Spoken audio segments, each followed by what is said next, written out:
आयज आमी गोवा युवा मोर्चा तर्फे आमी आयज हांगा हॉलांत बिचार आयिल्ले आसा। उद्देश एकच घेवन की हांगासरली स्वच्छता करपाक लागून हांगासर अनेक जण आमी आमचे यंगस्टर्स हांगा पार्टी करपाक येता, पूण खंय तरी दिसून येता की हांगा सगळो कचरो आज परेन तसोच उरता। सगळ्यांक विनंती करता की पार्टी करपाकूच जाय, पूण वताना आपापलो कचरो आमी व्यवस्थित जाग्याचे रित्या तो डंप करचो। पर्यावरण ही आमचे घरासारखेच, जशें आमी घर स्वच्छ दवरता तशें आमचो आज परिसरातली एरिया आमी ती स्वच्छ दवरपाक जाय।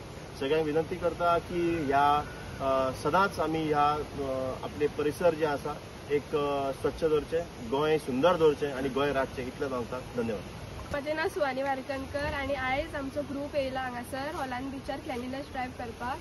आमी तुमकां हें सांगूंक सोदता की आयज आमी जशें क्लीन केला, इतलो कचरो हांगासर सगळ्या यंगस्टर्सांक जाणट्यांक बी सांगता की आपले एनवायरमेंट सगळे क्लीन करचे, आपले स्कूल्स और आपले जॉब प्लेसीसार बीन सगळे कडेन क्लीन दवरपाचें।